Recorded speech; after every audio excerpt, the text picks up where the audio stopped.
Nepal gets first female PM after deadly unrest. Nepal's former Supreme Court Chief Justice Sushila Karki has become the country's interim prime minister, after deadly anti-corruption protests ousted the government. Karki, 73, was sworn in during a brief ceremony, becoming the first woman to lead the impoverished Himalayan nation, after a deal was reached with the protest leaders. More than 50 people were killed in clashes with riot police during this week's mass protests sparked by a ban on social media platforms. The ban was lifted on Monday, but by then protests had swelled into a mass movement. Angry crowds set fire to parliament and government buildings in the capital Kathmandu on Tuesday, forcing Prime Minister KP Sharma Oli to resign. NATO launches Eastern Sentry operation in response to Russian drone incursions.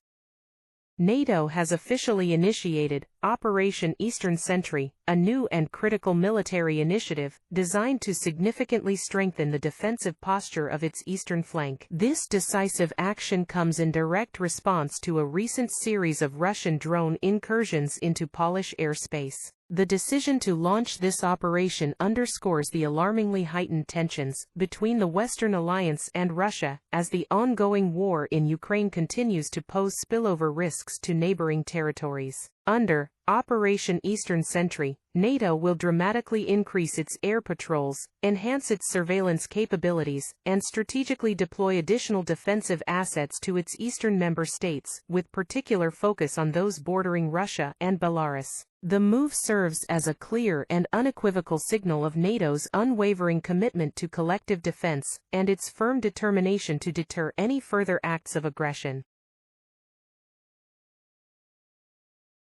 Russia and Belarus launch military exercise that fueled Western concerns.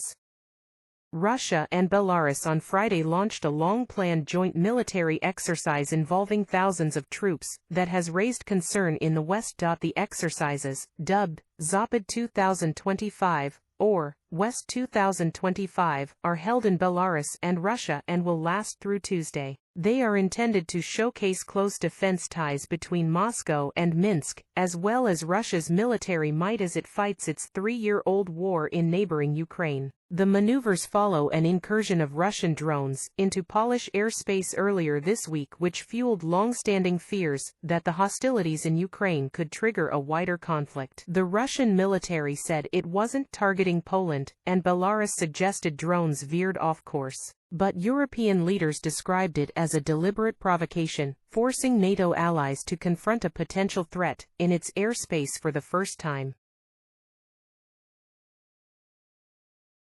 Prince Harry makes surprise visit to Kyiv to see wounded veterans.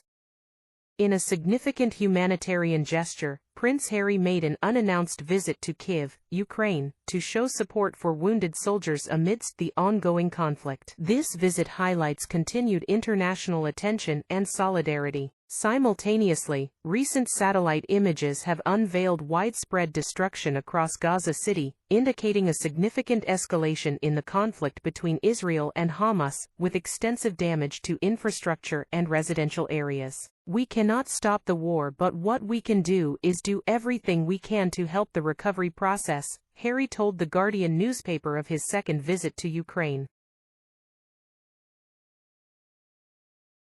Suspect in Charlie Kirk killing became more political, opposed activists' views, authorities say. A more than 30-hour manhunt for the gunman, who shot and killed Charlie Kirk before a crowd of thousands ended late Thursday, more than 250 miles away, officials said, with a phone call from a family friend of the suspect who is now in custody. Tyler Robinson, 22, is being held in the Utah County Jail on suspicion of aggravated murder and other felonies, according to court records. The authorities identified him Friday as the person that they believe shot Mr. Kirk, and said they believe he acted alone. The man suspected of killing Charlie Kirk became a member of the Church of Jesus Christ of Latter-day Saints at a young age, according to a spokesman for the church. It is unclear if the suspect, Tyler Robinson, has been an active member of the church in recent years. Trump admin won't make polluters report how much they've polluted.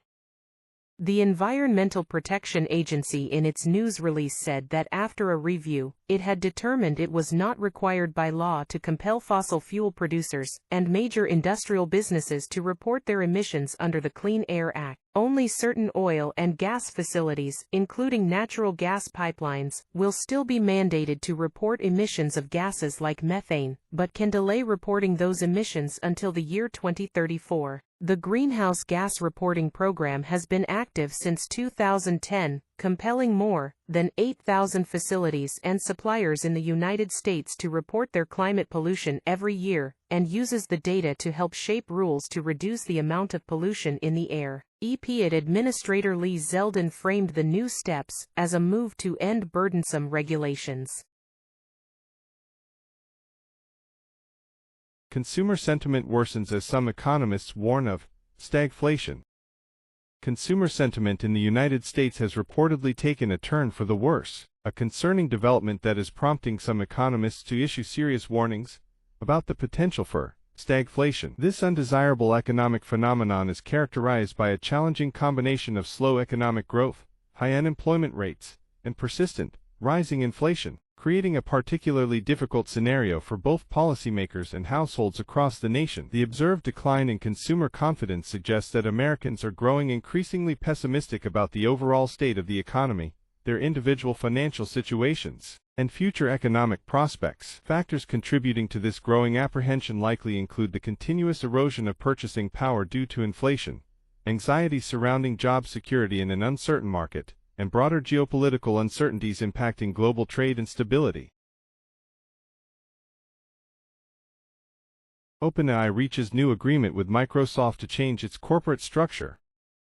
OpenAI, the leading artificial intelligence research and deployment company, has announced a new strategic agreement with Microsoft that will lead to significant changes in its corporate structure. This development signifies an even deeper integration and strategic realignment between the two technology giants, who have already maintained a close and influential partnership in advancing the field of artificial intelligence. While the specific details of the new corporate structure have not been fully disclosed, such changes typically involve adjustments to ownership stakes, governance frameworks, or operational control, all aimed at optimizing resource allocation and strategic direction. The collaboration between OpenAI and Microsoft has been instrumental in bringing advanced AI capabilities to a broader market, and this latest agreement could further consolidate their joint efforts in the intensely competitive global AI landscape.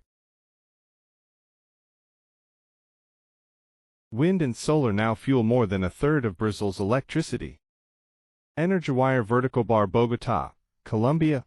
Wind and solar power generated more than a third of Brazil's electricity in August, the first month on record that two renewable sources have crossed that threshold, according to government data made public on Thursday and analyzed by energy think tank Ember. The clean energy sources accounted for 34% of the country's electricity generation last month, producing a monthly record of 19 terawatt-hours, enough to power about 119 million average Brazilian homes for a month. Ember told the Associated Press. That surpassed the previous high of 18.6 TWh set in September 2024. The milestone came as hydroelectric output, Brazil's dominant power source, fell to a 4-year low. Brazil shows how a rapidly growing economy can meet its rising need for electricity with solar and wind, said Raul Miranda, Ember's global program director based in Rio de Janeiro.